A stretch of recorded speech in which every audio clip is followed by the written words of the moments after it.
অন্তর্বর্তী সরকারের সাবেক উপদেষ্টা আসিফ মাহমুদ সজীব ভূঁইয়া নিজে স্বাক্ষর করে প্রকল্প বাগিয়ে নিয়েছেন বলে অভিযোগ করেছেন স্থানীয় সরকার, পল্লী উন্নয়ন ও সমবায় প্রতিমন্ত্রী মীর শাহ আলম। তিনি বলেন, সচিবের স্বাক্ষর ছাড়া অনুমোদন বিধি বহির্ভূত। দুপুরে সচিবালয়ে সাংবাদিকদের এই তথ্য জানান তিনি। এদিকে আওয়ামী লীগ ও অন্তর্বর্তী সরকারের আমলে স্থানীয় সরকার বিভাগের উন্নয়ন যে দুর্নীতি ও অনিয়ম হয়েছে তা তদন্তে 7 সদস্যের কমিটি করেছে সরকার। 7 কর্মদিবসে প্রতিবেদন দেবে ওই কমিটি। ফোটানোর ঝামেলা ছাড়াই নিরাপদ পানির জন্য ঘরে আনুন পিওরিট।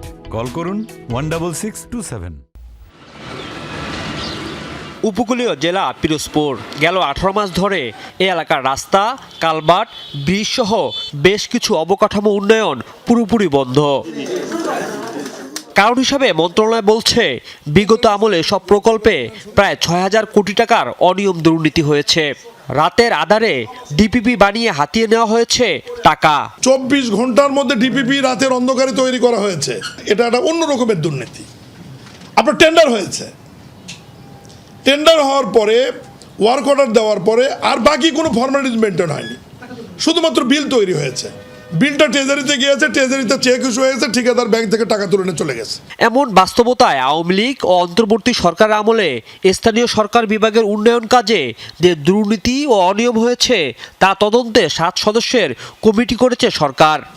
দেশের আর্থিক এই অবস্থার মধ্যে এই যে হাজার হাজার কোটি টাকা এই মন্ত্রণালয় থেকে যে লোপাট হয়ে গেল বিগত 15-17 বছরে, এই বিষয়গুলি অনুসন্ধান করবার জন্যই আমরা একটা কমিটি করেছি। প্রতিমন্ত্রী জানান, অন্তর্বর্তী সরকারের উপদেষ্টা আসিফ মাহমুদ সজীব ভূঁইয়া সচিবের স্বাক্ষর বাদ দিয়ে নিজেই সাইন করে বানিয়েছেন প্রকল্প, যা বিধি বহির্ভূত। তদন্ত হবে তারও। অন্তর্বর্তীকালীন সরকারের সময় একজন উপদেষ্টা সচিবের স্বাক্ষর ছাড়াই উনি জোর করে ফাইল নিয়েছে, নিজে স্বাক্ষর করে অনুমোদন দিয়েছেন।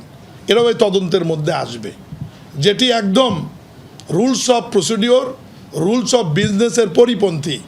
কারণ মন্ত্রণালয়ের দায়িত্বপ্রাপ্ত সচিবের সই ব্যতি রেখে কখনোই মন্ত্রী একটি ফাইল অনুমোদন দিতে পারে না। স্থানীয় নির্বাচনের কোনটি আগে হবে এমন প্রশ্নে প্রতিমন্ত্রী জানান, বাজেট পেলে সিদ্ধান্ত নেবেন তারা। তবে প্রার্থীদের প্রস্তুতি নিতে বললেন প্রতিমন্ত্রী। যারা নির্বাচন করবেন তারা প্রাথমিকভাবে মনে হয় প্রস্তুতি নিতে পারেন।